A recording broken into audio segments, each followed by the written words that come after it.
Welcome everybody to our Thanksgiving edition, and we are winners because we are pilgrims and turkeys and all kinds of other fun Thanksgiving goodies.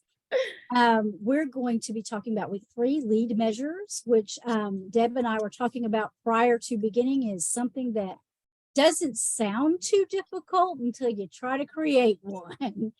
And so that being said, you all know Deb Cullen. Hopefully you've been with us for several weeks. Deb is a consultant with the Southern Regional Education Board, or SREB, and I will turn it over to her, and we're going to talk about this hard task at hand. Yeah. Hi, everyone. Happy almost Thanksgiving. I'm already thinking about the mashed potatoes and gravy. That's all I really care about is the mashed potatoes and gravy. Not the dessert? Oh, it's okay. I mean, I just really love mashed potatoes and gravy. Well, what's not to like, you know? So I did take a look at some of your feedback, and I had been running this as kind of a traditional book club of just reading through things and getting an idea. I'm super excited to see, based on your feedback, that you really want to apply this information readily. So we're going to take a step back a little bit today and discuss how that might look and what you need to really make sure that you're going to be able to, yes, Kay is so funny in the, see Joanne, so that we can make sure that we can walk away and apply this. So I want to step back a little bit first and maybe talk a little bit about the pacing of our book club. Kay, you had some thoughts about that. Can you share your thoughts that you were talking about with the pacing, maybe, if we're really wanting to apply this information? Well, in looking at your data, and I feel really foolish in this hat, and you know this, we are recording this and people can go watch it later. So I would like to, before I begin that conversation, let everyone know that we're having a contest in this book club in which you dress a different way each time. And today our theme is Thanksgiving, so that you don't think I'm crazy. So that if anybody comes in and watches it in like March and they're like, why is she wearing that hat? They will understand. Okay, so that being said, we were looking at the evaluation data that you all gave us from the first 3 sessions of our book club. And one of the things that was pointed out was that a lot of people really wanted to have some time to practice creating those wigs and really put the things that we're reading about into action and really apply them. And for the sake of time in our book club, I'm not sure that we have time to really delve into that. But Deb and I were talking about, you know, maybe what we need to do, because we want to listen to your evaluation and we want to use that. So what we're thinking that maybe what we do is we read through the entire book, kind of figure out what all the concepts are and what the process is. And then if you all want to, we could perhaps do like a group that met once a month, or use some of our work time on our quarterly work days to really devote some time to actually taking the concepts that this book is presenting to us and actually applying them to our lives and creating real widely important goals, and then looking into what we're talking about tonight, the lead measures are, and really thinking about that and doing something with it. So we really want your input on that. And so that was part of the conversation we wanted to have tonight, is what do you envision after reading the book, what you want to do with that and how that might look. So if you all want to turn on and tell us, or if you want to share that in the evaluation at the end of the session, because we will be looking at that each week. But just we really want this to be, it is work. And I think as we read this, it makes a lot of sense to think about the issues that we're dealing with in our classrooms and in our schools and in this work through this lens. But it doesn't do us a lot of good to read a book and just read it without applying it. So we want to listen to you and make that happen however you all would like to see that happen. And it depends on your time and what you want to invest into that. And maybe we come up with a goal that is something we could all work on together, or it could be individual goals, and that will depend on what you tell us as well. And we can Really love to have a discussion about that. I would love for you all to maybe turn your cameras on and talk with us about that right now, and take some time to kind of hash this out and let us know, what do you want to do right now? Like, what are your thoughts as we're going in? because Deb, we can get Deb to come and do more with us. If this is something we really want to focus on and spend some time on after we read this book, then Deb and I can make arrangements to make that happen. We're working on this at SREB. We have teams that are doing WIGs together, and we have meetings, and this is such a valuable process. And we have really seen a lot of progress with other schools, and within our own organization with it. But it can be a difficult process, and it really requires conversation. It really requires the people who are working together to have conversations about it. Right now, in transparency, one of our teams that we're stuck in our lead and lag measures. We finally nailed down our WIGs, and we're stuck on that. So it is a conversational thing, and it really does require us to like pull our sleeves up and really get to work. But the benefit of this and why this book was chosen is because we are facing some major challenges right now as educators, and we are really having to distinguish between, and one of the things we're going to talk about tonight is that circle of concern and the circle of influence that we have. So there are lots of things that we're struggling with. And this is one way, not the way, but this is one way to take a look at data and to have an impact on data. And really to also take the magnitude of data that we get and break it down and look and say, okay, what's the most important piece right at this moment that we can affect to change what's happening within our schools? So that's kind of the reasoning behind it and the ideas behind it. So what are your all thoughts right now about how we finish this book study, and if we have something else, and how it might look?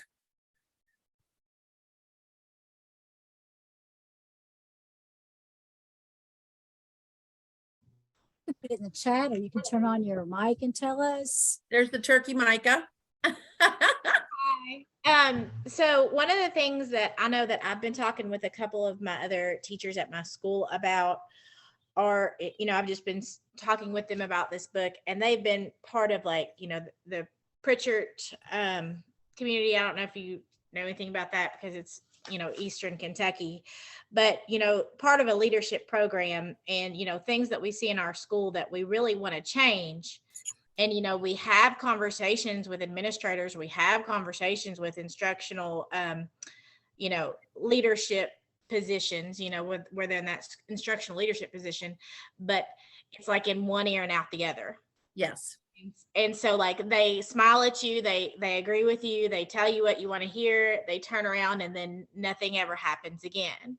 So, that's kind of right now where I'm struggling to reconcile. Like I've finished the book, but like for me, I would really like to talk about like some different wigs that I would like to see happen for my school, but then realistically, how I'm supposed to carry that out simply being a teacher. And I mean, I am on site based, and I would like to, think that we have a lot of say in our curriculum and things like that. I'm a part of like our L3 community that Round County is doing, where we're, looking at assessment and looking to change our assessment plan and things like that. But like the things that are within like my realm of what I can do as a teacher, like that, I think that's what I need help with. Absolutely. I You need to understand get that. a picture right now Yeah, I got a picture earlier but you can take a picture of the, of us three. yeah, I think that when you are battling that kind of thing, that you are going to have to take a look at things like maybe your school's strategic improvement plan.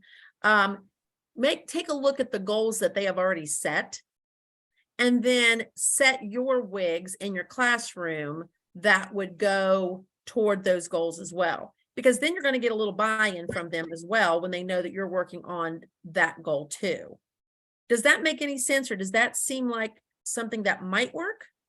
Well, I think the problem is those are things that for me are kind of already happening. Okay.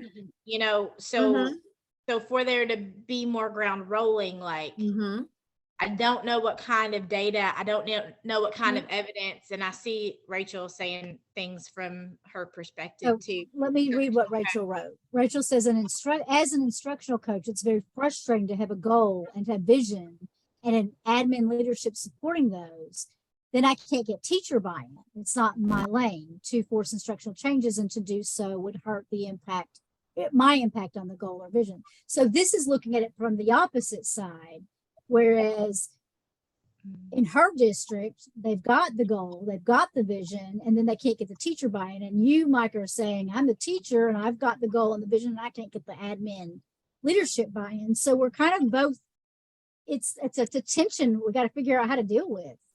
Well, and that's one of the things with that circle of concern and the circle of influence. I mean, there are situations where, Micah, you may have to just do a teacher goal for your classroom and maybe have your students write their own goals to reach your goal.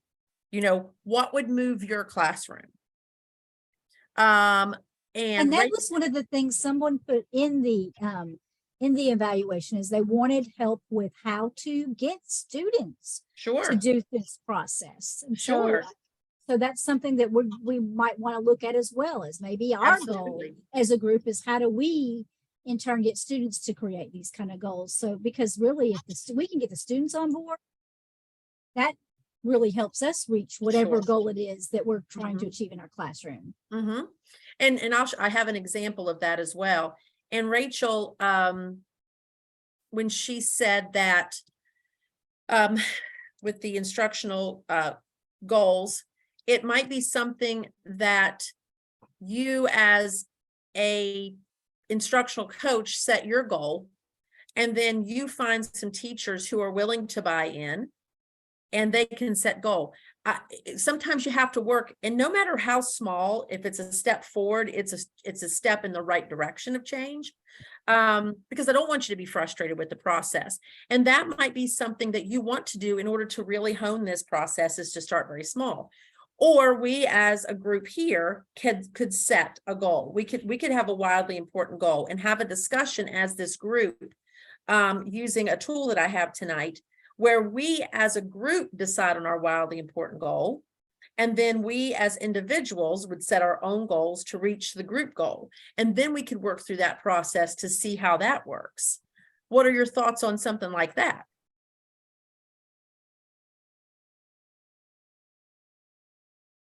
The reason we're asking is because in the evaluation data, people said they really wanted to practice this, they really wanted to do this. And so we want your input on how to facilitate that and make that happen in a way that is what you want. Yes. If that makes sense. Amanda, were you going to say something? I was waiting to chime in. Well, I am at the same school as Micah, so I do understand exactly what she's talking about. I think I have decided to, in order for me to apply this book, it does have to be on a more personal level. So just my classroom or my, me and Miss Bloomfield, like we can, as PLC partners, maybe even as a social studies at the middle school, we could set some WIG goals. But it also is frustrating because I too have read the whole book. And toward the end, it literally talks about how important it is for it to come from the top down. It's like accountability. If you're a person, and I know it has a lot of business examples in here, but if the boss isn't bought into this, they're not enforcing it, they're not having the scoreboard, they're not putting people or keeping people accountable, it's going to fail. Like that was literally good section. Now that is as a business model for sure. But I mean, it's a school model too. So, I mean, for example, like past few meetings I've had, it's like, I think our biggest goal at our school would be to improve our test scores. But it's like, we don't focus on just one thing. It's literally like, okay, this week, we're identifying kids with name and claim. Then we kind of drop it for a while and like, nobody's checking in. Oh, what are you doing with your kids? And no one's asking me like, when I think about the people who are having their WIG meetings in this book, and they're literally like, I'm going to go do this. I'm going to call that company. I'm going to send them a little care package or a little reminder of how great what a great time they had when they bought our upgraded alcohol package, whatever. Like um, I'm not having those kind of meetings where I get to have my say and be like, yes, I made a difference. I talked to my kid, or we worked on these special skills together. We did this. It's literally just, we're just jumping around. Like, do this. Like last meeting, I feel like we were like, do some project-based learning, do this, do that. It's like, we're all over the place with our goals.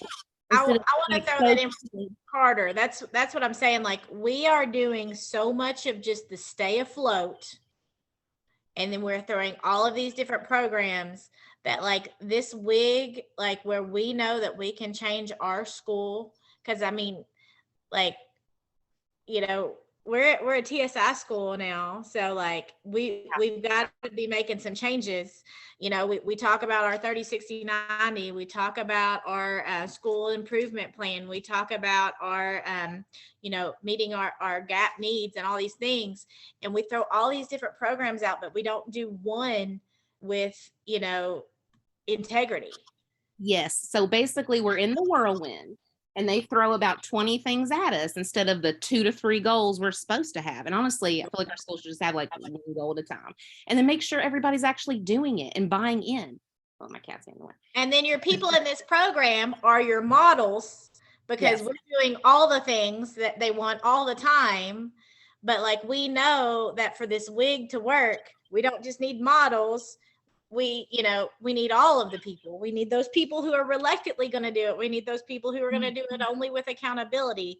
And so, like, I think that just after I read this, like, all I got was frustration, because I was like, oh, I see things that we could do in our school. I see things that we could easily initiate in our school, but it's not in my hands to do it. Like, we would Well, I literally think, like have them come in, like talk to our school, like a full buy-in. We got to like call these people up and be like, how much do you cost? Like that. Okay. But Yeah. At best, I know I can apply it to my, in a smaller setting, I get it. But for real change to happen, I do get a little frustrated that I feel like, I don't know if you have an example of people it's not like any of us want to have that conversation. Like, hey, admin. Amanda, It's scary. Well, that's a unfortunately- scary thing to do, Yes. And unfortunately, it takes me back to a Bible study that we're doing right now, talking about, how you make change, systemic change, because you get so frustrated. But sometimes the only way that you can move a bigger thing is by showing the example of it. So you might not be able to move them majorly, but what if you were able to establish a wig in your classroom where you were able to show a difference? So you have some people are like, oh my goodness, I noticed you've lost weight, and you don't talk to them the whole time. What did you do?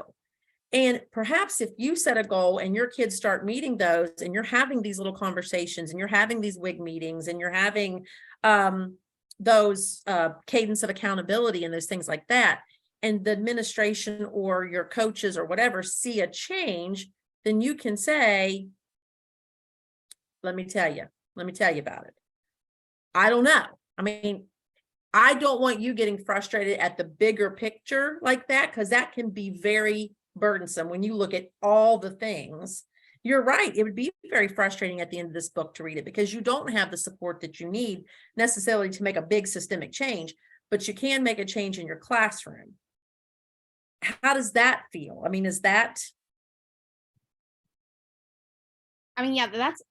think what me and Mike are trying to say, like, we, being in this program and everything, I think a lot of us have, in a very short time period, have made those adjustments to our, like, when those social studies standards were changed, like, and inquiry-based stuff, like, it's just, this is only my 3rd year teaching social studies. And I feel like, oh my gosh, like, done so much. Not that I could set other goals and things, but I think I want to speak for myself. I'm ready to see a bigger change at the school than just my classroom. So, I mean, I will continue to use it in my classroom, but, I think I still feel frustrated like, because I do want to see a more bigger picture of it, because I think that's what makes the system so great. All right. Like, and I want to see those other teachers, like what they're doing in their classroom, and like, seeing what they're contributing to. Because right now we kind of have this environment, this school culture of where some of our teachers will do everything you ask them. Absolutely. Whatever program, whatever thing, like, we had a ton of meetings after school last year. Micah's canceling her track practices. She's coming to these meetings. Other teachers who don't bother to show up, well, nothing happens to you. Okay. And I'm not trying to like make people feel bad, but like, why do some people have to do all this work and all these people are like, not? And I think I'm so sorry. I'm raising a lot of No, Amanda, and I think that right now we're in a situation, unfortunately, of a shortage as well. And so unfortunately, right now, it's that intrinsic motivation of those of us who are willing to do all the things. I hear your frustration, and I absolutely agree 100% of why you should be frustrated.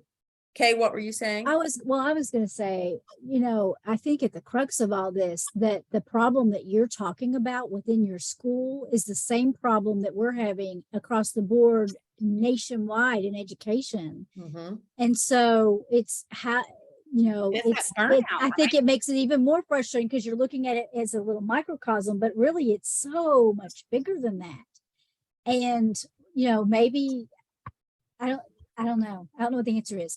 Emily, did you have something you wanted to say? Oh, she went on. Oh, where she went. No, Emily's there. I see her. No, when Amanda was talking about how, you have so many people that are willing to do it all. And then you have your faction who, when they don't do the things they should, they aren't penalized. I recently, switched school districts. I'm still in Pikeville, but I went from the Pike County School District to the Pikeville Independent School District. So I worked with Claire at our previous school, and then she's the reason I'm here at this new school. And it's She's like daylight. Oh, she's the bomb. But it's like daylight and dark, because I can remember being a teacher that went to all, I went to all the meetings. I did the extra things. And then those people that didn't, there was never anything that happened. So I completely can relate to your frustration. That's why I was amening you over here. I was raising my hands. She was. I said, Emily's up there doing a happy dance and agreeing with. And Mr. Greer saying yes too. So I guess the question is, how can we use this book? Maybe we can't solve all the world's problems. We can't solve education in America. But what can we do? Because it sounds like from your evaluations, you want to really act on this. You see how smart this is. So I guess the question is, and maybe this is something let's actually, so we can talk about what we want to read tonight. Let's table that till next week. Let's think on it this week and think about what can we as a group, as a collective, the ones of us that are here, that are reading this book, what is it that we can take from this book and actually do something with to facilitate change that helps in some way? Well, I think that, we got to preach on over here with Mr. Greer as well. He's raising his fist and saying, yes, he likes that idea. Maybe that's what we could do, is because I know, Amanda, you want to have those conversations, and I think you should have those conversations. So perhaps we design this as a group where we come up with a broad goal, a broad wig for this Aspire group of people that will influence your classroom. And then we can come back and do our own wigs, and then we can do student wigs even, and see how we can have those conversations. And perhaps through that, maybe we can see how that might be an influence in our school as well. I don't know, but we should be able to definitely come together and do that. And I love what Rachel said. Rachel said, that their curriculum and instruction team gets together every year and has a book study every summer. So she's going to recommend this book. So maybe you slip it into the hands of one of those administrators that maybe has some influence within your district and say, we've been reading this in our program.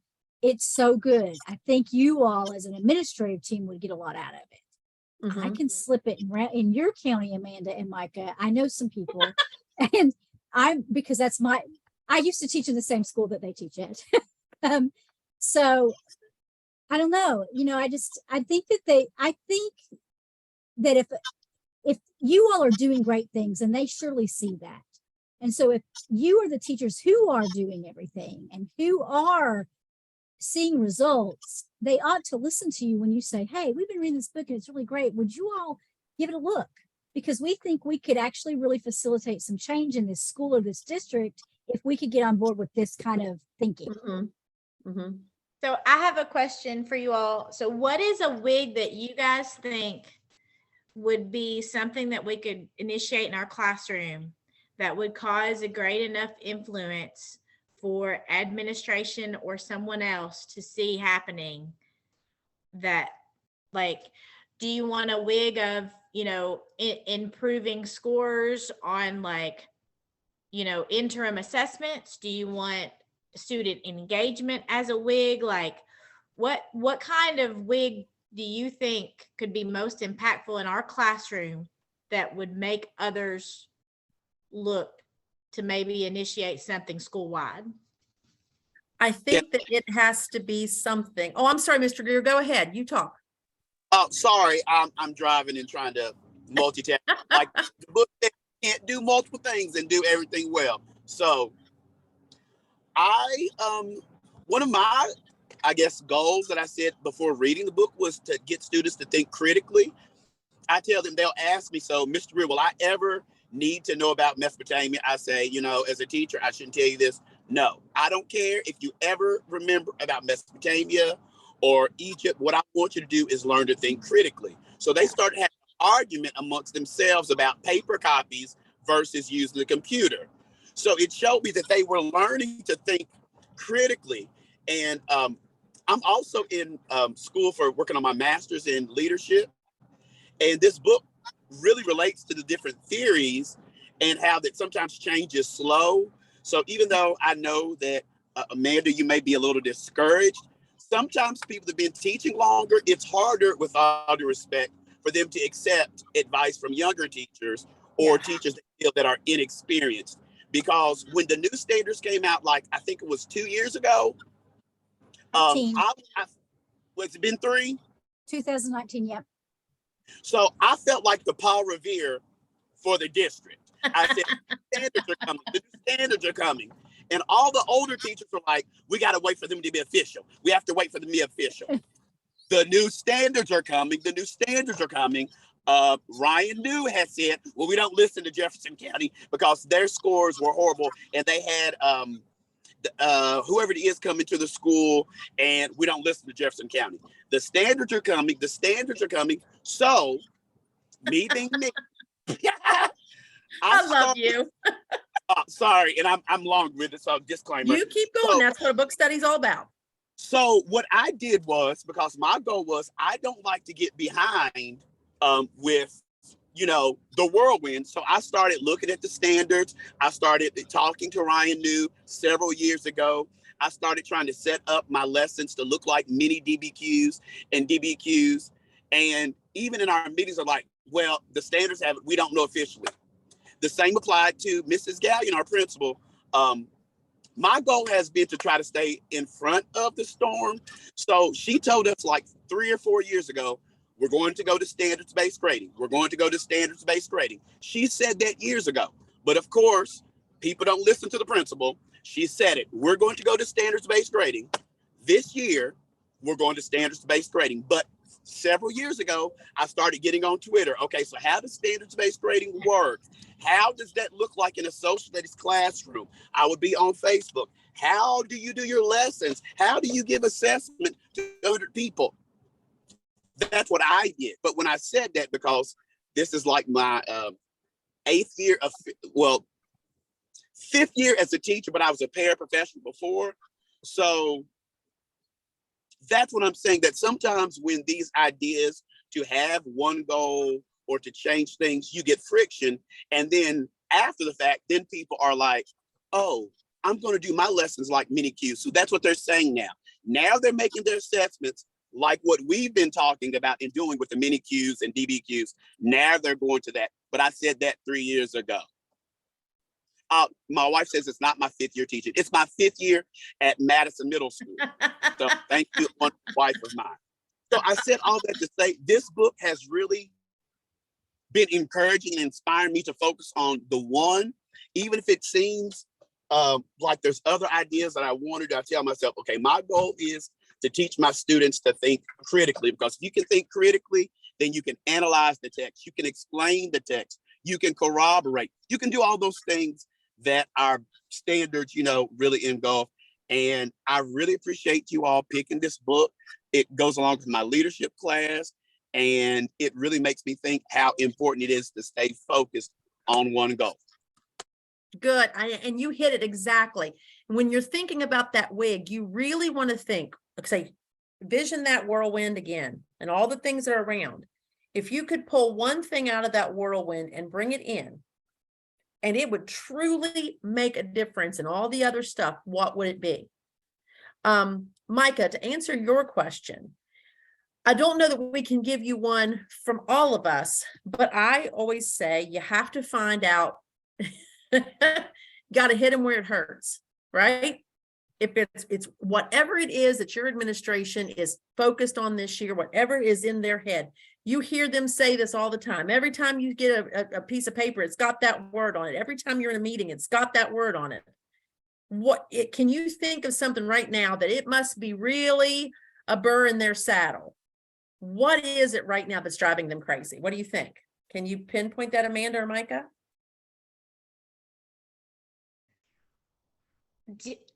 Just to be honest, like every single time that we've met, it's been something different. Yeah, honestly, okay, Mike, I was just making sure.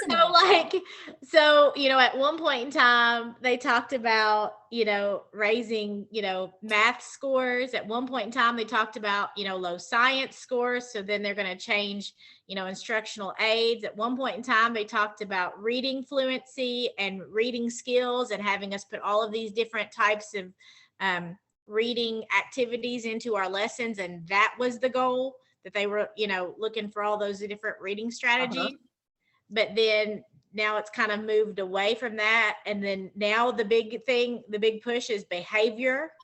And, we've revamped our behavior program at our school.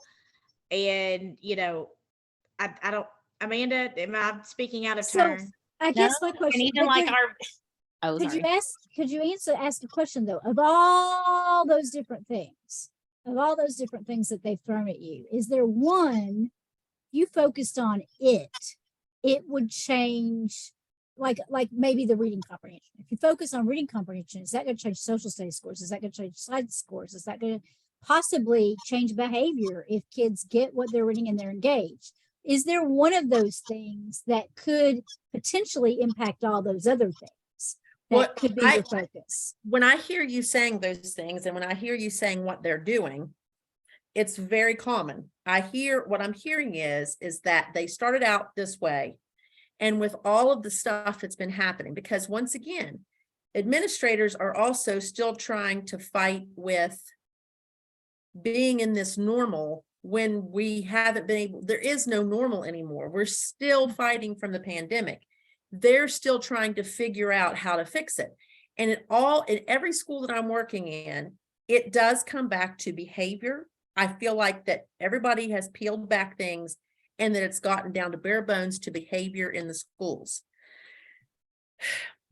One school system that I'm working with, because they've had so many things, they keep saying to us, if we could just stop having to have kid referrals for 5 seconds, we could work on the reading skill, we could work on this skill or whatever.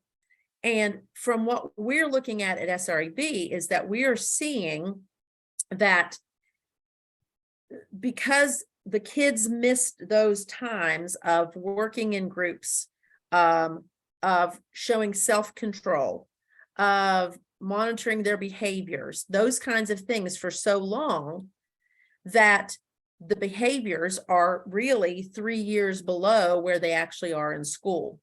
which also means that their processing skills, their ability to do critical thinking, their ability to do all those things has been stunted. And in order to get back to that, we came back and we had to make up work and make up work and make up work. So we've gone back to having kids sitting in rows, throwing work at them, and everybody's overwhelmed. And one of the big things is that we're seeing is that we are really, instead of being able to push more content, we need to be really explicit about teaching engagement strategies, where we are back to how do we teach kids to have a one-on-one conversation with each other? How do we have kids be able to have systems in the classroom of being able to do workstations or things like that? So it's really more about focusing on the systems that they missed, working in pairs, working in groups, coming in and knowing what you're supposed to do and doing it, than the actual school. If we work on those, the other things are going to come across. So I'm wondering, oh yes, Mr. Greer, go right ahead. Sorry, I don't want to seem like I'm the talker. But No, you go said, ahead, it's okay. one thing that has been my wildly important goal after for several years, even though they say to switch up to something else, has been building positive relationships with students. Ruby, I won't get to go to it because it's on a Saturday. We have church, but hopefully I'll get to see the recording. I hope we can record. They last time they wouldn't let us because of copyright. Okay. But I'll try. Okay. Well, for me, relationships has been my wildly important goal. So we will have times where we may talk about whatever, because I understand, I said this 2 or 3 years ago, that the mental challenges will supersede the health challenges that people experience with COVID. So after March, whatever year that was, and I was at a training and they did the big shutdown, I vowed to myself, I never want my students to be in my classroom and never hear me tell them I love them and them not to feel it. So I, in my class every day, everybody's, well, here's one phrase we say in my room. I do call and response. So one of the call and response is, let's say that Johnny is picking with Lisa. It happens with 6th grade. Johnny's picked with Lisa. I have 3 rules on the back. Is what you're doing interfering with your learning, hurt somebody's heart, or is preventing you from being your best self, then you shouldn't be doing it. I'll just refer back to that. My point is, Lisa's picking with Johnny. I'll say, Lisa, we don't do that. 6th grade is hard enough without you picking on Johnny or Lisa picking on you. I say, 6th grade, our emotions are doing this, right? They're like, right. And I then say, everyone's different in that. And their response is, okay. Everyone's different and that's okay. And that's our kind of chant when somebody's picking on somebody else in the room. Something else I do, I told my students, I understand that everybody's different. Mr. Greer has ADHD. So if I forget, you remind me, because I forget. If I don't physically see my iPad, I know it's black. But if it's beside something black, I want different, because everyone's different and that's okay. Like, to the point to where I fidget. I don't know if you can kind of see it. I lost it. And I'm trying not to cry. This year was parent teacher conference. And like, I had like 13 plus parents waiting to talk to me. And they waited one by one to talk to me about how much their child comes home and talks about our class and our discussions, to the point to where one of the young ladies had ADHD. It's just like, Mr. Greer has a fidget ring, and she went and got her fidget ring. And another student up the road, he was sharing that the mom was like, I hear about you every day. So basically had to come and see Mr. Greer, because I share with them, there's no secret, at 8 o'clock, I take my medication at my desk, and one of the guys, one of the students, he sits up front, he was like, Mr. Greer, it's 8 o'clock. So it really has been my goal. And I tell them, I love you all. I do. And I want you to learn about Mesopotamia and whatever it is. But at the end of the day, if you don't, I want you to know I care about you as a person. You're a person to me first. And they ask like, Mr. Greer, and I'm saying about relationships. So because of that, when I ask them to, okay, instead of doing multiple choice all the time, I'll have them write to show me you understood. So the question may be like, the next coming question is, how did geography have an impact on ancient Egyptians? Because my goal has been to build relationships first. If they got it wrong, like one student for another unit, he got the question, he didn't use the correct evidence. And when he did use evidence, he didn't explain it. And I said, do you think I'm that hard not to let you redo it? You tried. You're at approaching. I want you to get to mastery. This is how you get to mastery. What do I need to do? You need to not just say the evidence again. I want you to explain, how does this evidence matter? And he went home and redid it. Oh, yeah. So I said that to say, relationships, that's why I put in the chat about relationships will help students want to read. It'll help students to want to be more engaged, because the students, oh, sorry, my wife is, I love her. Students do better when She they is know you also a care member of about. Aspire, just so you know. So Yeah. All right. I agree. My wife is giving me the rounds up. No, I think you're right. I think that building those relationships are going to help with all of the things, with all of the scores, with all the things. And Micah and Amanda, I'm going to pull something up real quick from our stuff tonight. And this is on your action agenda, but I'm just going to real quick. I'm going to just scroll down here, right here.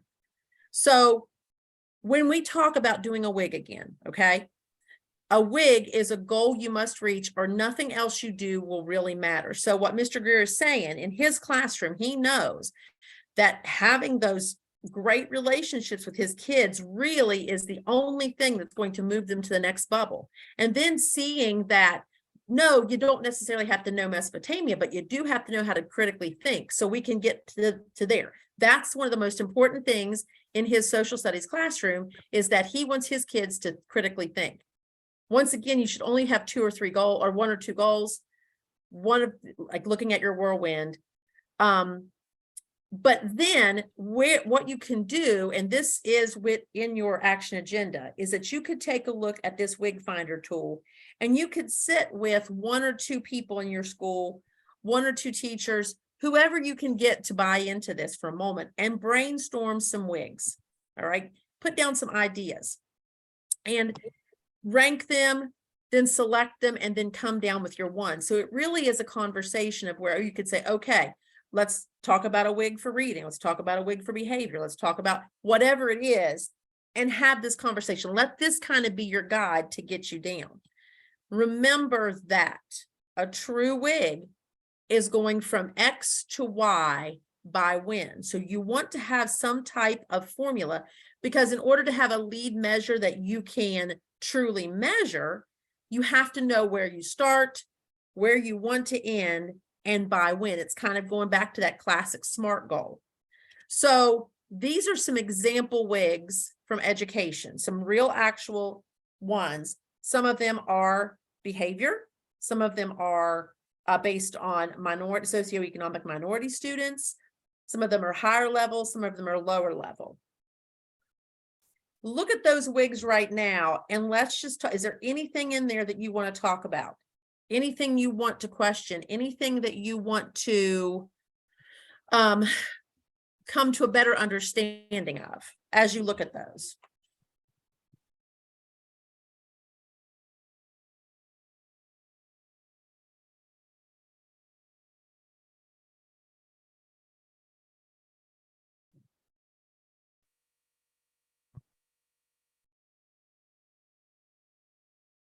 Does anything in there capture anyone like, oh, I can kind of do something like that? What, and this does not mean to influence you, but I do kind of like the idea of us going through this process as an Aspire group, where we just literally go through the process and do the whole thing and talk about it and set these things, and then be able to take that and transfer it to our school. Mr. Greer also said something very true. Change is It does take a bit. It's not an easy overnight kind of thing either. Any thoughts about any of these? How about this? Is there any desire to see a wig based on that I could do some research and try to find some wigs that are written like that?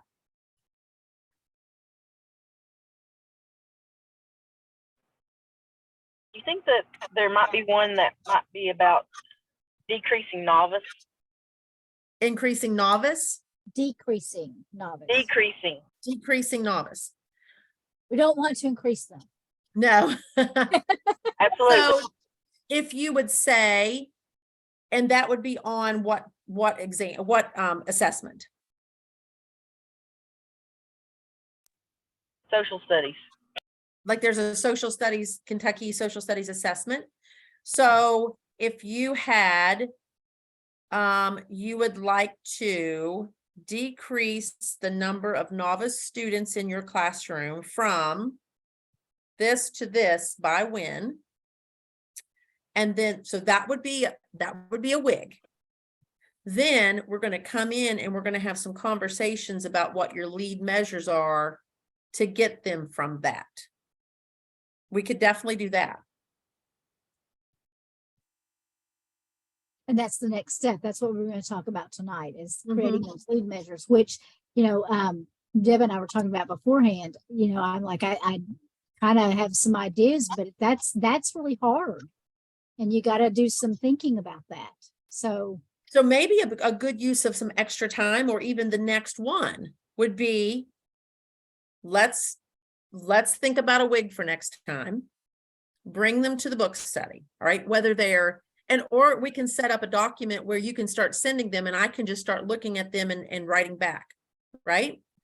And then start having conversations about some lead measures that you can then take into your classroom based on your wigs. I mean, I don't think there's anything wrong with spending some time doing that next session. What are your thoughts on that? Me too, Mr. Greer.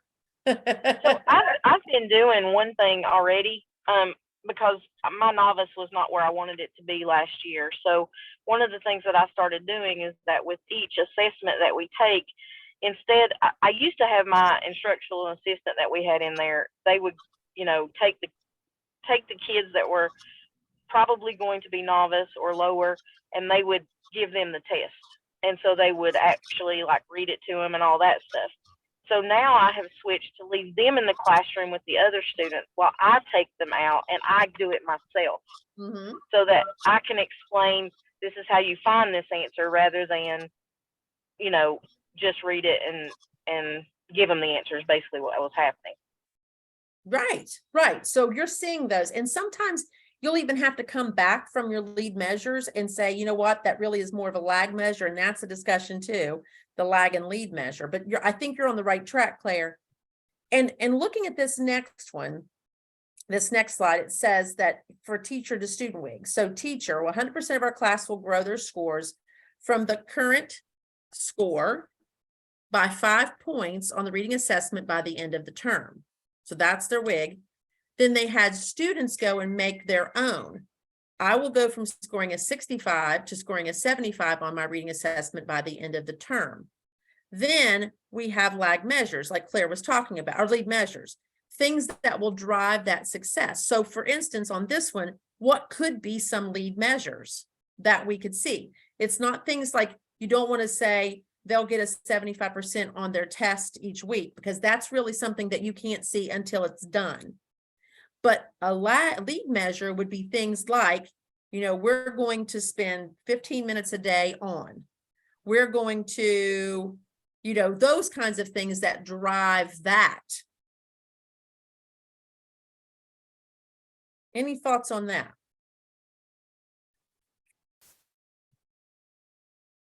I like that idea. The building up, because you gave me an idea for, like, even with the mini cues, like the question at the end, like, for instance, how did the geography have a lasting impact on ancient Egypt? Some students, instead of doing the process as they go, they wait to the very end. but you're making me think that if I change it a little bit and have students as they're going through the different documents, for them to then put to the side in another spot. Okay, is that a reason on how geography impact? Okay, go ahead and write it now versus waiting to the end. Mm-hmm. Mm-hmm.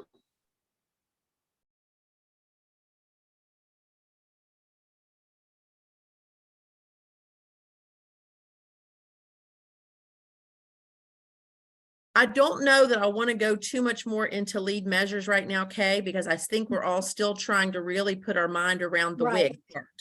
So So- if I could, I know that's a couple of people asked, you know, what would be one thing that we could really focus on in our school that would maybe capture our admin's attention so that they see that this really works. And I would love to ask Rachel if Rachel's an administrator. So you look at this through a different lens a little bit. Well, she's a coach, but you are not, you're kind of in that middle ground. Do you have anything that you think would maybe be helpful to those people who are trying to think about what that could be from your Sure. perspective? Because you're in a different place than most of the people on the call are, if that makes sense. And that's a valuable place that we can, get. So you have a opinion. perspective that I think maybe would be helpful in that discussion, if that makes sense. Okay, and so for those of you on the call that don't really know me, what you see is what you get with me. I'm blunt to a fault a lot of times. So anything I say, Claire's laughing because she knows. I mean, But that's no why we offense by love any. you. Well, I mean, no offense by anything that I'm going to say, but I think that educators are used to kind of being careful in how they say it, and we just don't have time anymore. We don't. That's just the bottom line. So what I was thinking through this whole conversation, increasing your administrators, especially those of you, and we're right there with you, who are TSI, they're worried about the lag measure. They're worried about that end goal, increasing that number so the state doesn't come and take over, call CS. I mean, that's the truth. That is the bottom line. I think we need to be careful about some of those traps of I'm going to increase this or decrease this, because then the kids get lost and it just becomes a number. I think the way to kind of tackle those things is looking at kind of how Mr. Greer is looking at things in terms of, I want to make sure they can think critically. I want to make sure that they can get those broad lenses that are transferable. So think about those skills that are transferable from social studies to English to math to science. What are those things that are going to be the big bang for the buck? Inquiry skills. They're used in all contents, and it doesn't matter. Critical thinking skills, corroboration, using evidence, citing evidence, defending my argument, regardless of where it is. You think about math, and defense is something that is used in math all the time. Through course tasks in science, writing an argument or an opinion in ELA, creating an inquiry and defending that inquiry and using those inquiry skills in social studies. All of those things, I think if you can design something that is transferable, that increases student learning and student achievement in any content area, your admin is going to sit up and take notice. It could be something as small as a note-making strategy that is used across the school, that defends, that really kind of gets at this one. We want to target this one skill. You get buy-in from your colleagues across content areas, and all of a sudden you see achievement go up in those benchmark achievements. Admin's going to be asking, how did you guys do that? How did you do that? So don't think big, think small. Think about something that is being used in your classroom that is working, that is transferable. When you start to get that transfer across content areas, that's going to force your admin to wake up and sit up and say, what are you doing to increase this? So it's not a buy-in issue. It's this has worked, And I have friends who've tried it out that have worked. So now let's make the school-wide transfer to it. Mhm. Does that help, Kay? I And do Deb, think so. And I didn't mean here's to the take thing. over. No, I'm but I glad you think- did. I think what you said is very I asked her important. to. And- Right. But I think, I'm sorry, I interrupted. You go ahead, Dan. No, I was just going to say that you absolutely. So let's say if you looked at your data and you realize that a lot of kids across the board are struggling in comprehension or note taking or whatever it is, or if you just know that that they're struggling, you can say, I'm going to go from using a note-taking strategy 2 times this semester to 12 times this semester. I mean, it can be that kind of goal too. It doesn't have to be like Rachel said with that, 75% passing, yada, yada, yada. It can be something as I'm going to make a conscious effort as a teacher to incorporate this many goals. And then a lead measure could be, I'm going to sign up for an additional class or an additional thing with Kay that focuses on whatever it is, like inquiry, or those kinds of things that helps you as a teacher be able to support the kids with that. Hope that through this program, I think any of those inquiry practices be something that would be effective in every classroom. And I would hope through this program, you all know more about how to use those inquiry practices than most of the people in your schools. So you all are the leaders. So, what is it that is it using evidence? Is it being able to communicate a conclusion? Is it being able to ask questions? Whatever it is that you think would be useful in ELA, science, math, all of those disciplines, then maybe just focus on that one thing. Yeah. I don't know. Does that help, Amanda? You're thinking. I can see you thinking. I can see it turning. So what I would like to know is, and I'm going to have to go. I have another meeting coming up at 5:45. I'm so sorry. What I would like to know is, what do you want to see for this next session coming up next week? Do you want to continue to work through the book like we're doing right now, or would you like to spend some time next time? And Kay, are we allowed to do that? Are we allowed to stop for a moment? Or here's a third option. Do you want to work through the book and then spend some time taking all the concepts in the book and working on something together? I would absolutely be very open to Because that. that's something we can make happen. If you all feel like this is worthwhile work, then we can go, because I know that some of you have read the whole book, but not everybody has.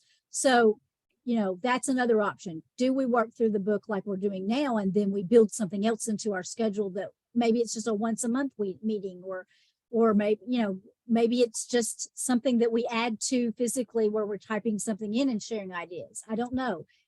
That can look very, very different, and we can make that look whatever way we want.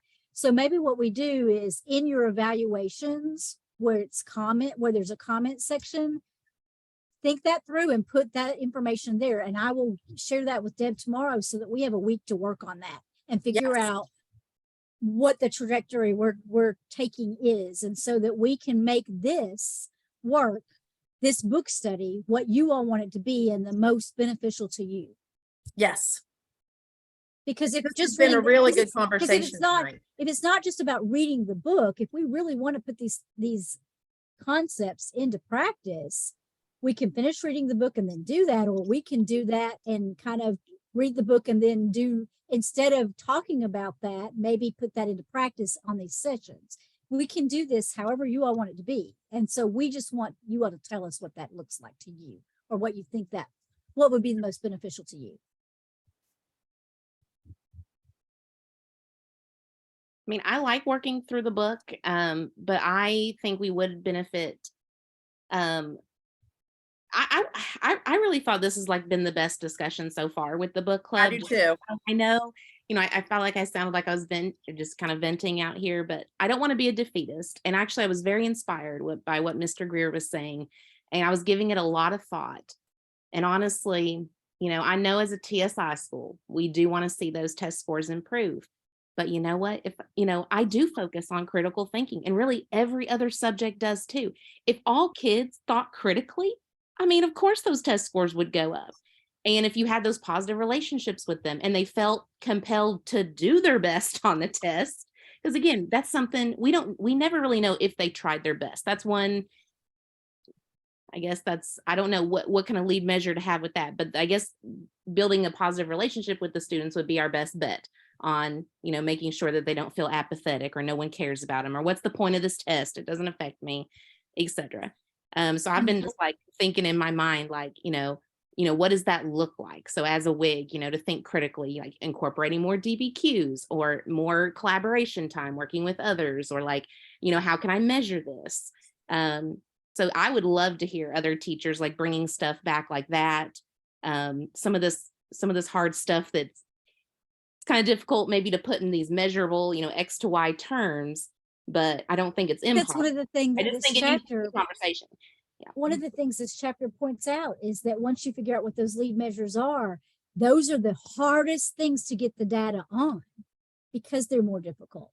So we want to honor Deb's time. I like what Micah said, and I just want to point that out.